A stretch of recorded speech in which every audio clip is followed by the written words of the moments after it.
Graça e paz em nome de Jesus, que Deus abençoe poderosamente. Estamos iniciando nossa segunda aula da matéria Panorama do Novo Testamento. É um panorama, é uma visão geral, né? Nós temos aí muita informação. Nunca se esgota o conhecimento bíblico, porque nós estamos narrando a história de um povo, história do nosso Deus, estamos narrando a história do povo de Deus na terra, então ela é inesgotável. Além de você ter aí a parte histórica, textual, a parte literal da história na cronologia, você também tem a revelação da palavra, que Deus quer falar com você através da história da palavra. Então eu incentivo você, busca conhecimento, estuda, medita no livro desta lei, para que então faças prosperar o teu caminho. Procura apresentar-te a Deus aprovado como obreiro que não tem de que se envergonhar, mas que maneja bem a palavra da verdade, né? Então que a cada dia você possa viver aí o milagre, a bênção, que a cada dia você possa viver aí a provisão, a direção, a estratégia, a busca do conhecimento. Tem muitos livros que dá para você saber, tem muitos estudos que dá para você mergulhar, que dá para você explorar, conhecer cada vez mais. E volta lá na primeira matéria, como estudar a Bíblia.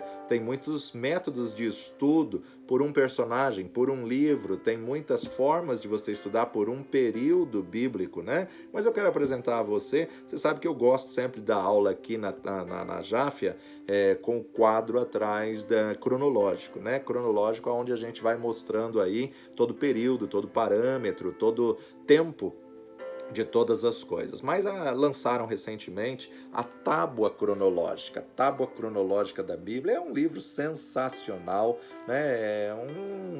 Na ordem, na sequência, né? Tem mais de 15 páginas que dá para se abrir, né? Então, na verdade, você vai abrindo, vai expandindo essas páginas, você vai fazendo aí toda uma sequência natural dessas páginas, tudo sem problema nenhum, e narrando desde o Antigo Testamento até o Novo Testamento. Você tem aí guerras, batalhas, períodos, reis, conquistas, profetas, cronologia do Antigo, cronologia do Novo, os apóstolos do cristãos, os apóstolos do Cordeiro. Mas aqui traz uma sequência era por era, né, quadro por quadro, aonde em cima vai estar aí qual livro bíblico que vai estar no período, qual a data vai estar embaixo, e vai estar toda a sequência. Então, se a gente observar aqui, olha, Terá, Abraão, Peleg, Arfaxade, Isaac, Jacó, né? E um paralelo do que está acontecendo na história mundial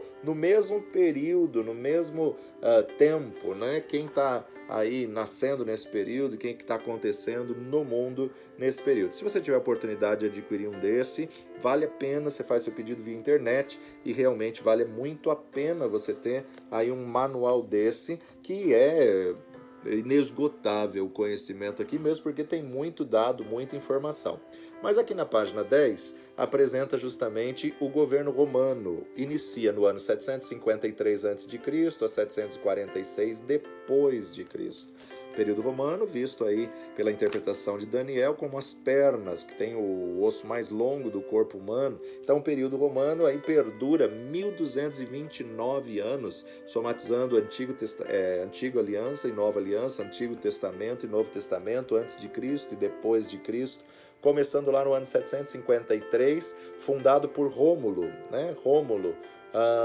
E aí depois você vem Flacos, Cato, Políbios, Fábios Pictor, Cínios e assim por diante. Aí nos anos 360, primeira escolha dos plebeus, tal.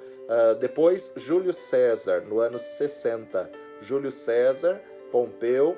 Depois Crassus é morto pelos partos. A guerra civil de César e Pompeu, fim do primeiro triunvirato, aonde você vai vendo todo o período, toda a sequência aqui. Mas antes disso até, esse livro traz, esse planejamento, esse manual, traz aqui os 4 impérios de Daniel, aonde você tem aí justamente a visão, né? O urso, o leopardo, o animal com os 10 chifres e tudo mais, as pernas, o Império Romano. Então você tem Babilônia, depois você tem Média, Medo-Persa, Pérsia, Grécia, Greco-Romano, Roma. E aí você tem aqui toda a sequência dos Ptolomeus, né? Ptolomeu I, que é o Sóter, Ptolomeu II, Filadelfo, Ptolomeu III, Evérgeta, Ptolomeu IV, Filápator, Ptolomeu V, Epifânio, que é aquele que profanou o templo, Epifânio. Então tem a data certa, Antíoco o Grande, Antíoco Epífanes, Filometor, Fiscon e assim por diante. Não só isso, como você vê aqui os Ptolomeus, tal, Cleópatra, Herodes. Os Herodes aqui na sequência tudo no ano exato, né? No ano exato que se tem aí Anno Domini. E aí a história da tradução da Bíblia, a origem das nações, e aí no verso nós vamos ter aqui períodos do dilúvio, período intertestamentário, e eu quero mostrar para vocês mais uma coisa aqui desse manual: reis, conquistadores e profetas, cronologia do Antigo Testamento, guerras e batalhas, período interbíblico. Então veja só, aqui ele traz todo o período persa, helenístico, Hasmonianeu, e período romano, a revolta dos macabeus, período interbíblico, todos os governantes. E aqui, ministério de Jesus em ordem cronológica. Que coisa fantástica! A harmonia dos 4 evangelhos, Mateus, Marcos, Lucas e João, o que está escrito só em um, o que está escrito nos 3, o que está escrito nos 4, e por fim aqui, apóstolos e os primeiros cristãos, os 12 apóstolos do Cordeiro, chamados diretamente por Jesus, a cronologia do Novo Testamento em ordem na sequência, e os livros do Novo Testamento aqui na sequência. Aspectos da vida de Jesus, aspectos da vida de Paulo e também como foram os primeiros mártires, como morreram Estevão, apedrejado, Tiago, flagelado, Simão Pedro, crucificado de cabeça para baixo, Paulo, decapitado, André, crucificado na Grécia, Bartolomeu, crucificado na Armênia, Tadeu, Pérsia, Zelote, Simão, Pérsia. Então você tem aí um panorama completo, geral, nessa tábua cronológica da Bíblia, que vale muito a pena você estudar, você meditar, você poder aí explorar o conhecimento da riqueza da palavra de Deus, que é inesgotável. Estamos falando sobre o panorama do Novo Testamento e temos que entender que o Novo Testamento foi escrito em grego. Por quê? Porque, na verdade, devido a vir ao Império Romano, ter sido sucessão do Império Grego, todos aqueles naquela geração falavam grego, a influência grega, na verdade, então, falavam grego, falavam latim, falavam aramaico, mas nós vamos observar que na interpretação das palavras das Escrituras é preciso ter presente também que se faz uso muito singular dos nomes próprios, designando-se às vezes diferentes pessoas com o mesmo nome, né? Então nós temos que tomar muito cuidado aí com essa situação de pessoas que são momentos diferentes, períodos diferentes, mas o mesmo nome, né? Ou também diferentes lugares que levam o nome de uma pessoa, que aquela região passa a ser o nome daquela pessoa. Temos que distinguir isso para não confundir e não pregar algo errado. Uma mesma pessoa com nomes diferentes também tem que ser observado, porque muitas vezes as pessoas não têm noção que Levi é Mateus, Mateus é Levi, né? Então aí são pessoas aí que vão levar o mesmo nome. Pessoas diferentes designadas com o mesmo nome. Faraó não é nome, é título, que significa o regente. Era um nome comum para todos os reis do Egito daquele período, daquela época, desde o tempo de Abraão até a invasão dos persas, mudando-se depois o nome de Faraó para o nome de Ptolomeu. Ptolomeu não é nome, é título também. Abimeleque, que significa meu pai é rei.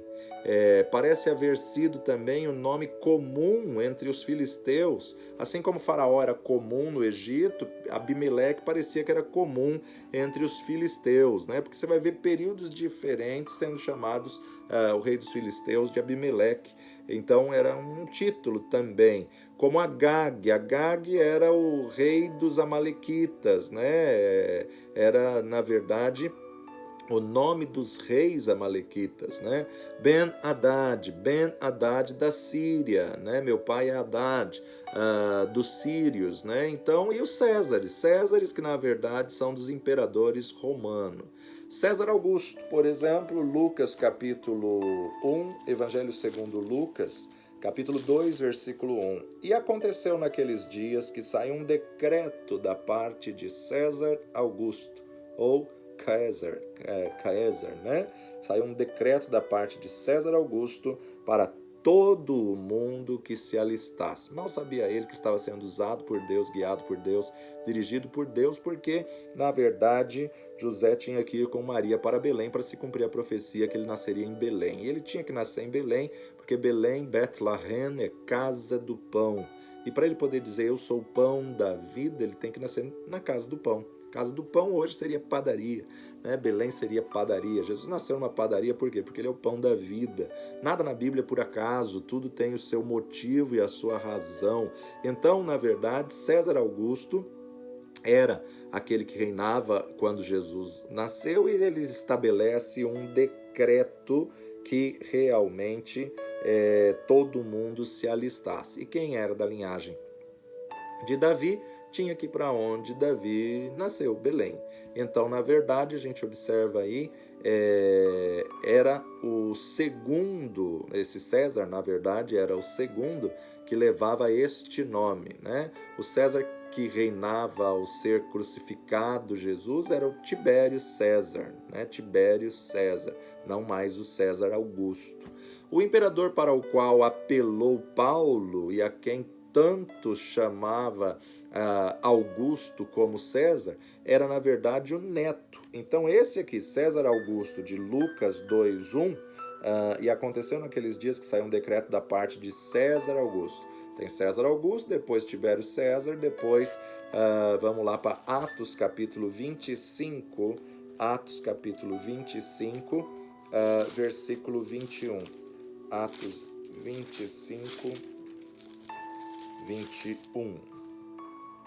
Mas apelando Paulo para que fosse reservado ao conhecimento de Augusto, mandei que guardassem até que o envie a César.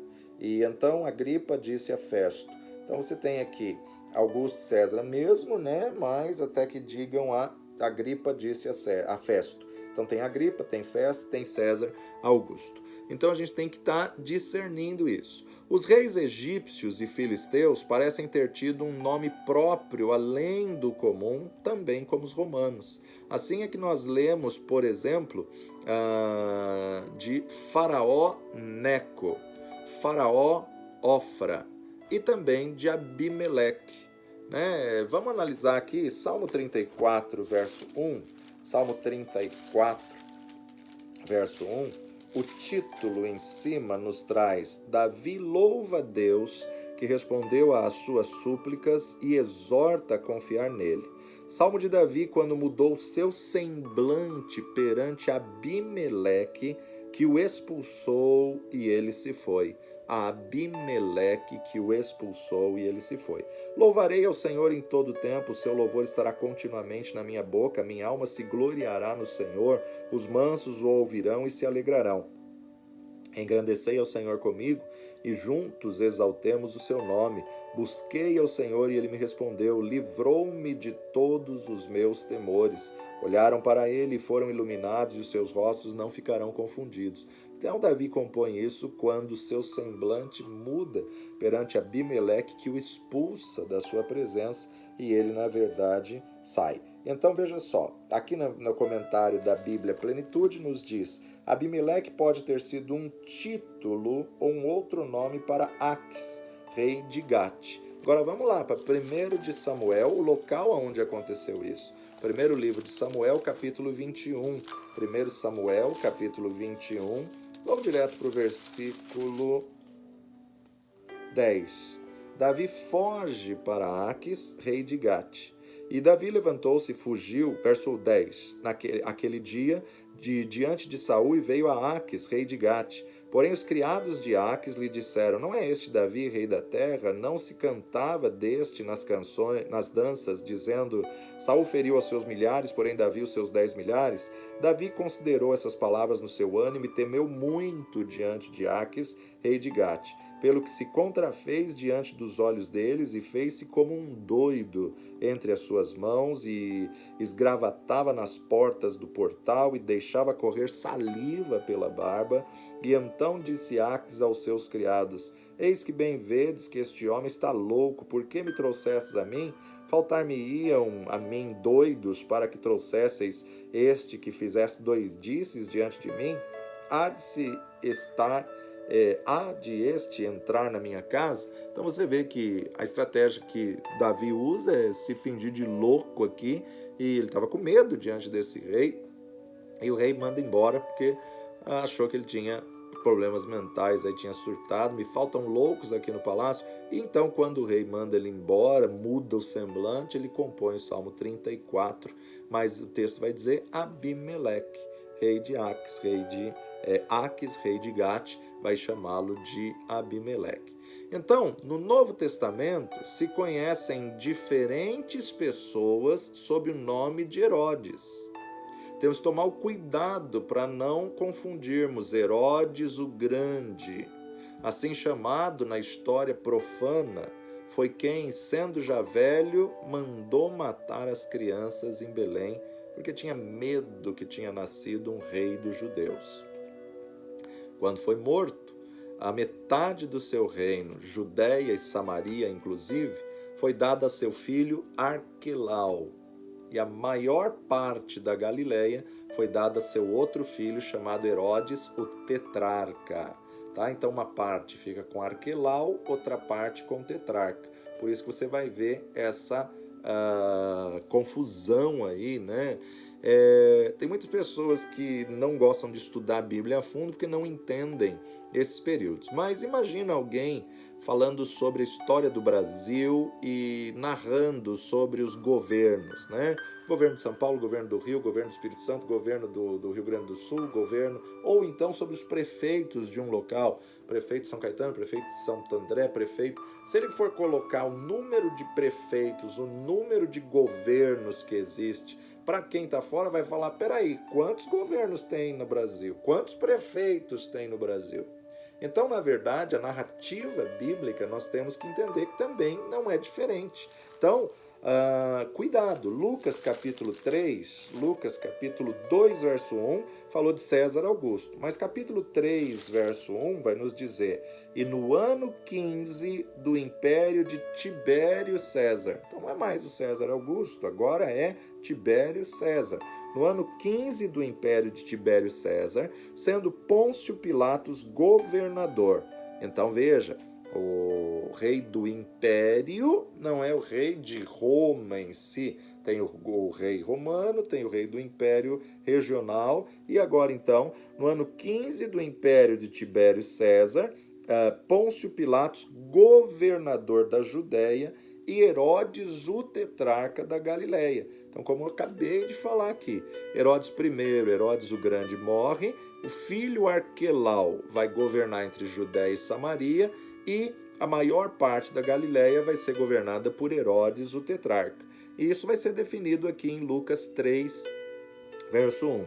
No ano 15 do império de Tibério César, sendo Pôncio Pilatos governador da Judéia e Herodes tetrarca da Galileia e seu irmão Filipe, tetrarca da Itureia e da província de Traconites, e Lisânias, tetrarca de Abilene. Então você vê aqui 4 líderes. Sendo Anás e Caifás sumos sacerdotes, veio no deserto a palavra de Deus a João, filho de Zacarias, e percorreu toda a terra ao redor do Jordão, pregando o batismo de arrependimento para o perdão dos pecados. Segundo o que está escrito no livro das palavras do profeta Isaías, que diz, voz do que clama no deserto, preparai o caminho, endireitai as suas veredas. Todo vale se encherá, e abaixará todo monte e outeiro, e o que é tortuoso se endireitará, e os caminhos escabrosos se aplanarão, e toda a carne verá a salvação do Senhor.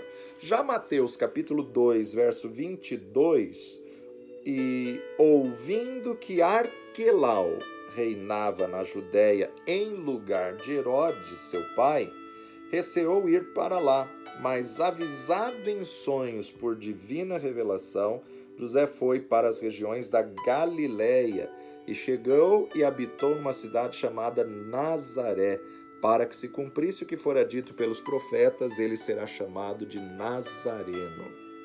Então a gente vê aí essa divisão.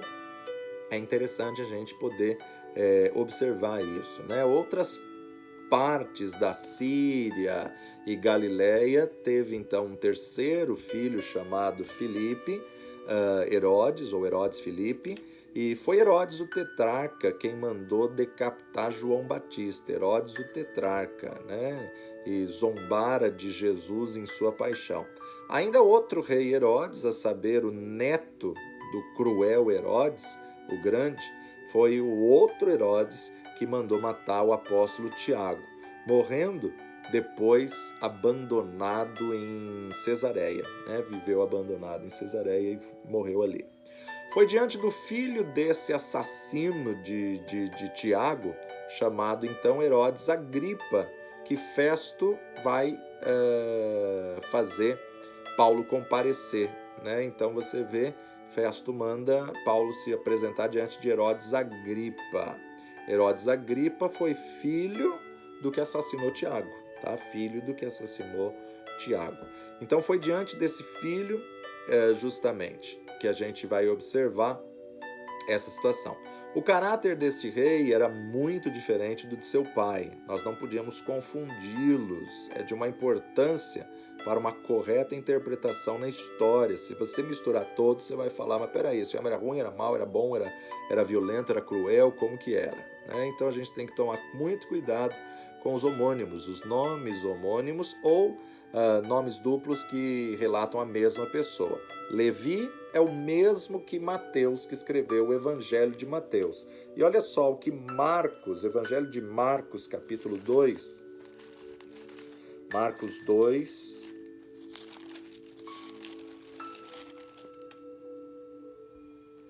versículo 13.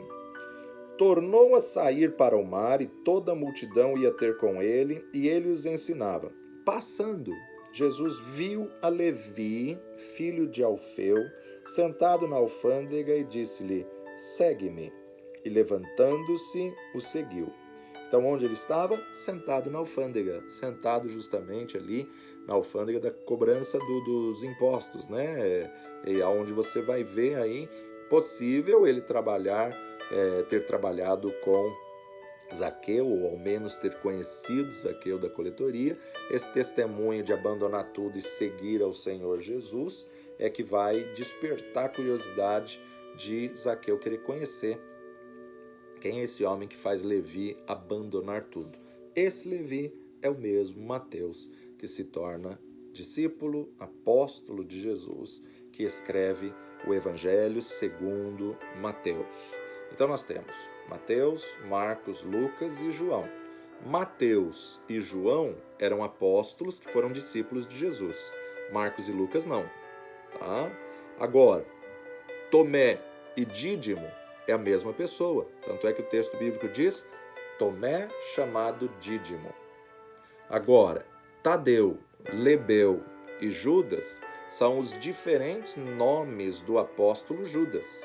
Judas Tadeu, Judas Lebeu, Judas. Então, na verdade, é a mesma pessoa. Natanael e Bartolomeu também são os nomes de uma mesma pessoa. Então, a gente tem que tomar muito cuidado acerca aí dos nomes homônimos ou de dois nomes para uma mesma pessoa, nomes compostos para uma mesma pessoa. Por outro lado, também nós devemos entender muito falado nos evangelhos acerca de grupos ou culturais ou religiosos, como fariseus, como saduceus, como escribas, como doutores da lei. Então nós temos que definir essas pessoas antes de entrarmos propriamente dito no panorama cronológico. Instituições e certos grupos mencionados no Novo Testamento, principalmente nos 4 evangelhos. Fariseus eram considerados os separatistas. Os fariseus foram considerados conservadores e legalistas. Os fariseus tinham por alvo preservar a integridade nacional e conformar-se rigorosamente à lei mosaica. Mas se tornaram tão legalistas que passaram até a rejeitar a ação de Deus pelo legalismo, né? Pela visão engessada, né? Onde apareceram? Onde surgiram os fariseus? Os fariseus surgiram naquela época de Macabeus, que houve aquela situação da rededicação do templo, que tinha que purificar o templo porque tinha sido contaminado com o sacrifício de uma porca. No 3º século antes de Cristo, né? Nós vemos lá quando Alexandre o Grande começou as conquistas e a cultura grega começou a entrar, e a Grécia era uma nação cheia de deuses, né? E aí então, tanto é que a gente tem a mitologia grega, que é Deus para tudo, né? Era uma mitologia muito mística, né? Deusa do amor, o Deus Sol, o Deus Lua, Deus para tudo. E os fariseus, eles eram pessoas que zelavam pelo cumprimento e obediência da lei. Vamos preservar a lei, vamos manter a Torá, vamos lutar pela fidelidade da Torá. Então, nesse início, eles eram bons, eles eram judeus que mantinham e seguiam a lei de Moisés. Se levantaram numa época difícil, numa época de desvios doutrinários, de contaminação, né? Se levantaram em uma época e, devido a esse período que eles se levantaram, eles diziam: isso está errado, isso não está na lei de Moisés, Moisés nos ensina tal. Então, o início, eles seguiam fielmente a lei de Moisés e começaram muito bem, mas com o passar do tempo, eles foram criando seus dogmas, seus próprios rituais, engessaram aquilo, não permitindo nem sequer receber e reconhecer o próprio Messias.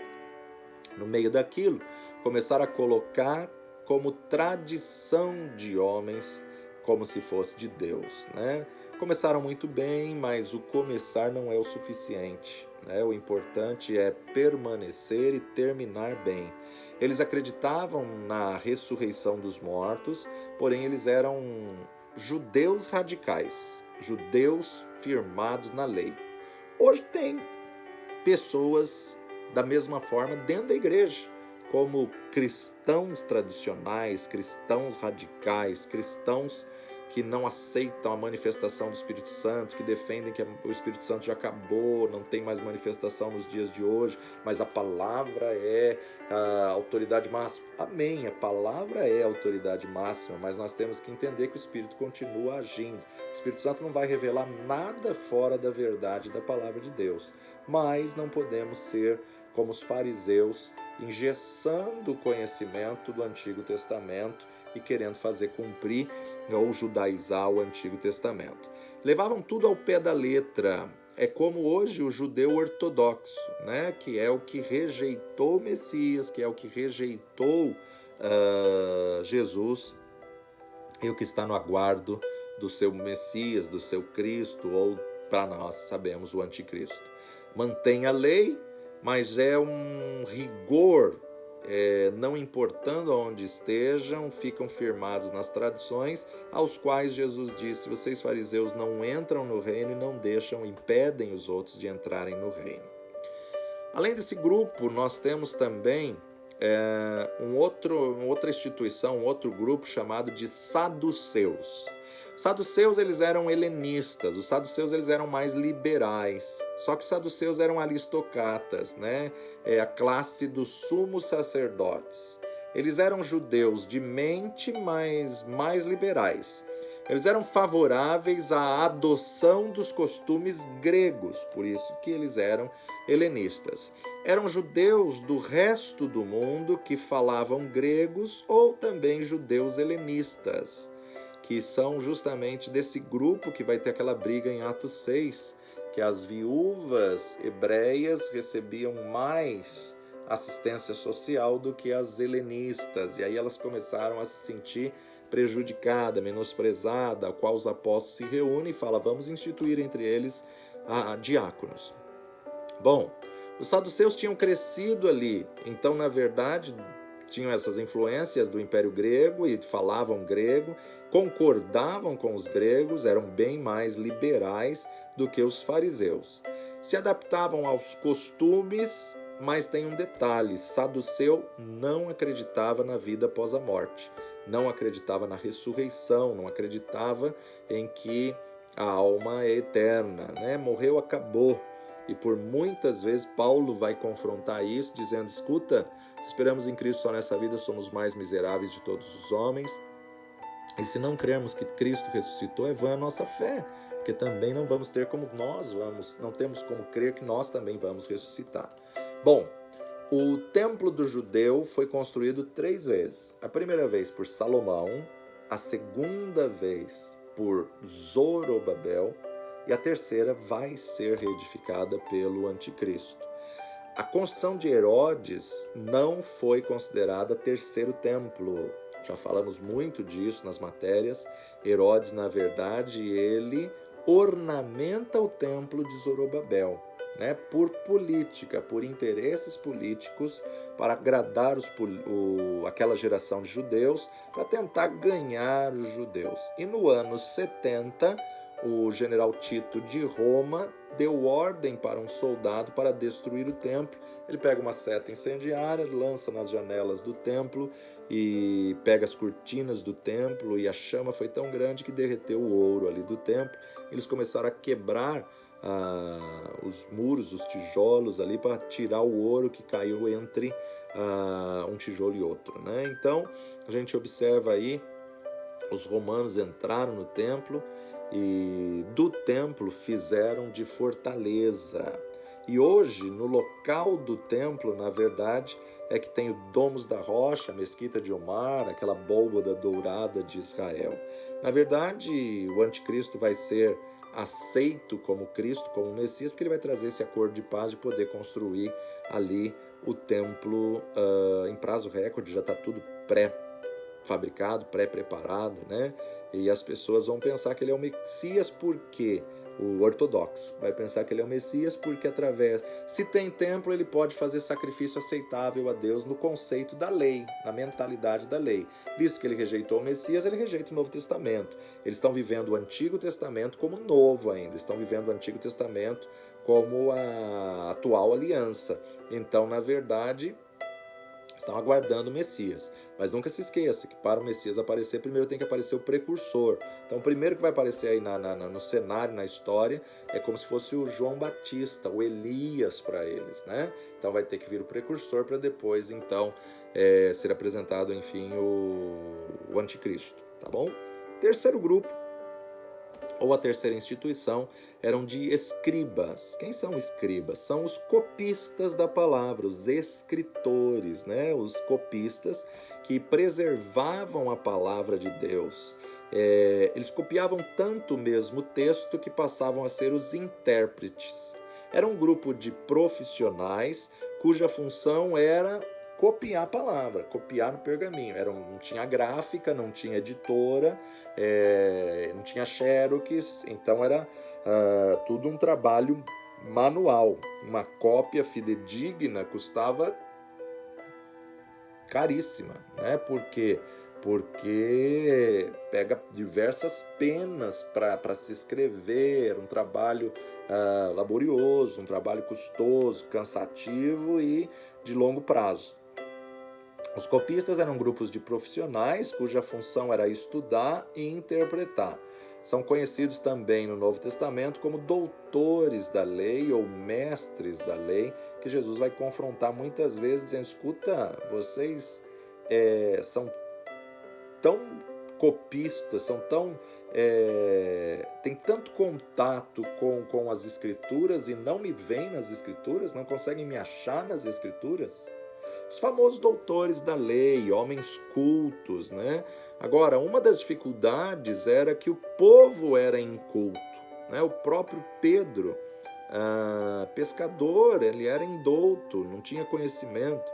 Ele necessitou de um escriba para poder escrever a epístola.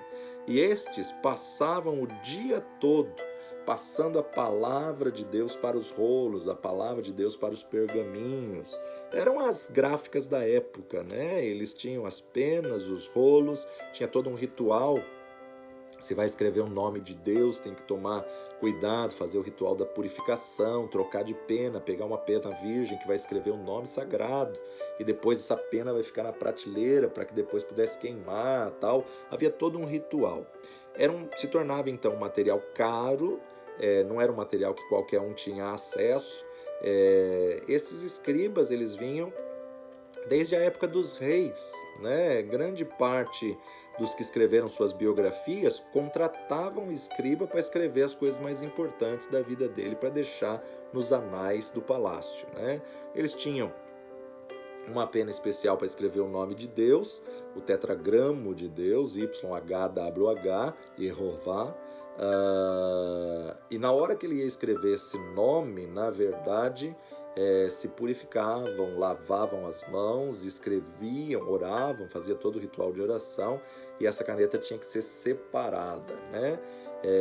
Porque ela escreveu o nome sagrado, ela não pode escrever mais nada. Quando vai escrever o nome de Deus de novo, pega outra pena virgem e escreve.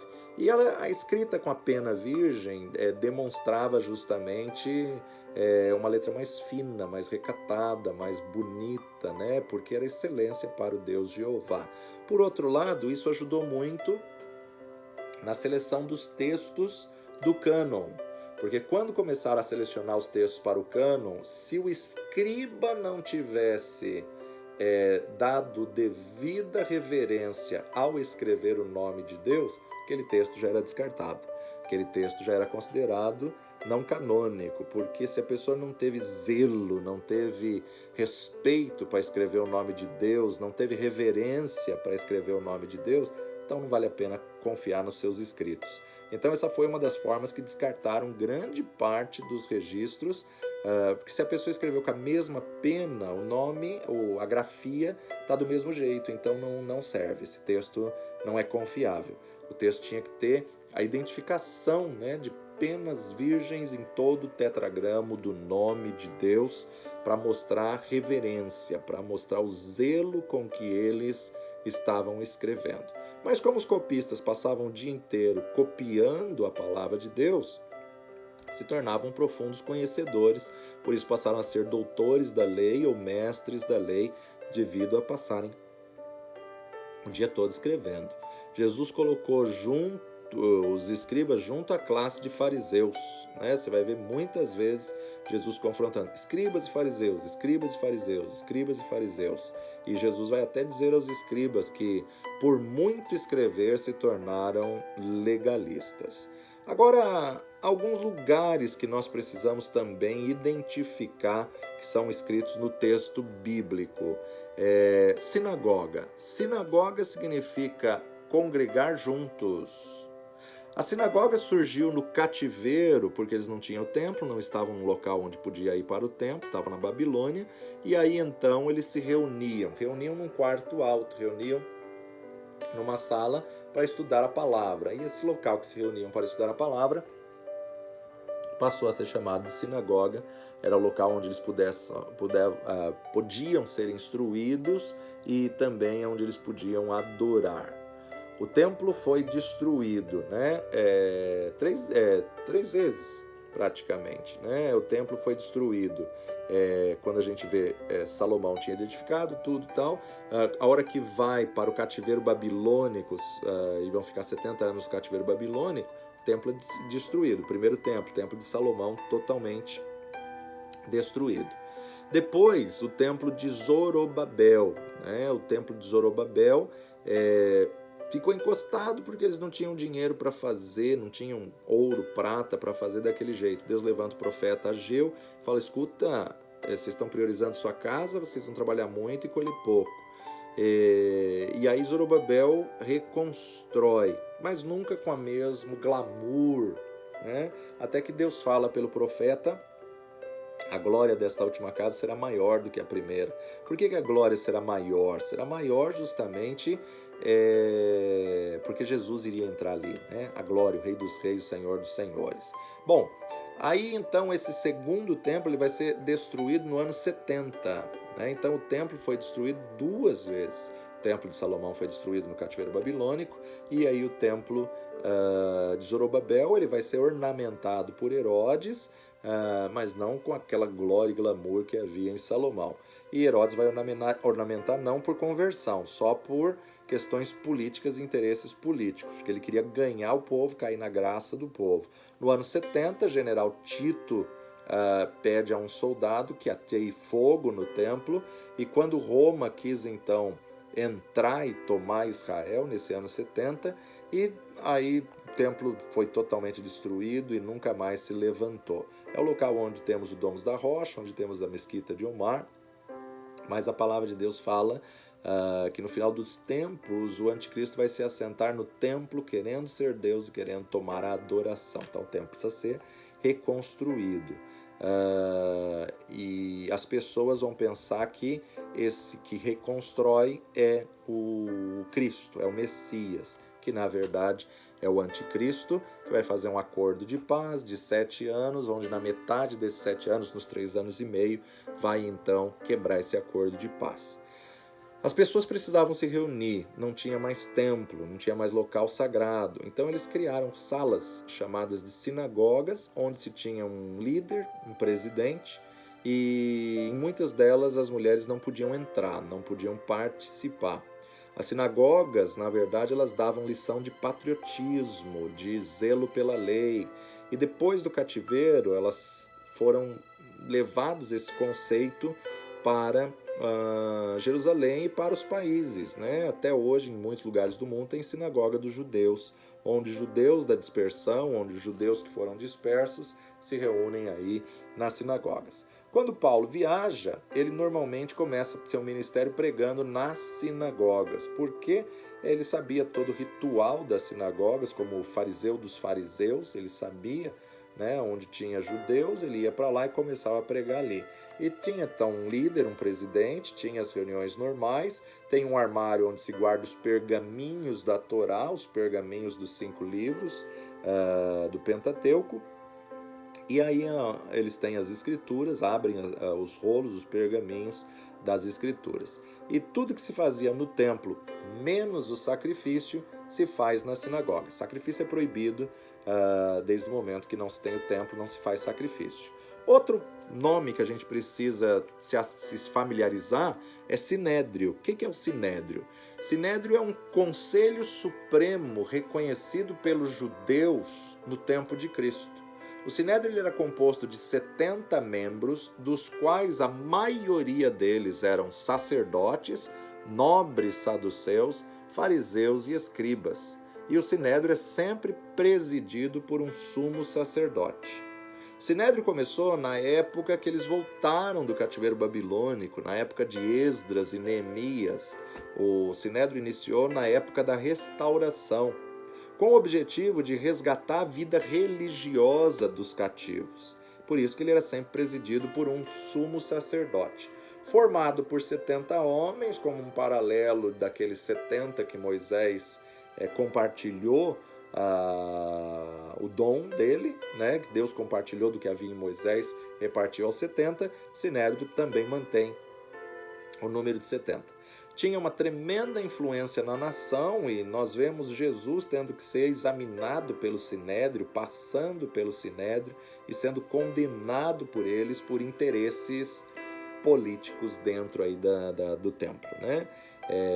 As pessoas começaram a seguir muito Jesus, se elas ficarem seguindo esse homem, quem vai ficar no templo? E aí então reprovaram, condenaram Jesus, não que tivesse alguma falha, não acharam nele falha alguma, mas por defesa própria, por orgulho próprio, né? E aí, na verdade, esse pessoal que vinha, esses sacerdotes, eram os povos que tinham vindo da Babilônia, cheio de influências, cheio de usos e costumes tinham que receber as instruções sobre os costumes judaicos e eles começaram a criar regras, né, baseadas aí no Pentateuco. Regras baseadas no Pentateuco para que o povo pudesse. 70 anos em cativeiro mudou uma geração, mudou aí um povo, né, desaculturou. E para darmos aqui o nosso intervalo, outro termo que nós temos que estar aí familiarizados é dispersão. O que é a dispersão? Judeus que foram espalhados devido à perseguição, foram espalhados, mantêm-se judeus, são considerados judeus da dispersão. É uma expressão muito comum, são judeus que foram banidos de sua terra e adaptaram-se a nações em que estavam e não retornaram para Jerusalém, não quiseram voltar para Jerusalém. É uma palavra muito comum, né? Se adaptavam e não queriam voltar. Judeus da dispersão tiveram judeus que não quiseram voltar da Babilônia porque a família já tinha se familiarizado ali, os filhos casaram, os netos estão ali, então não quiseram voltar. Já tinham constituído família, outros já tinham se tornado ali empresários, microempresários ou produtores de alguma coisa, conquistado alguma coisa, se acostumou com os ritos dos outros países e se tornaram judeus da dispersão e não voltaram. E aí então ficam como judeus, mas judeus da dispersão, tá bom? Nós vamos para o intervalo e daqui a pouquinho a gente volta na nossa segunda aula. Deus abençoe, até daqui a pouco.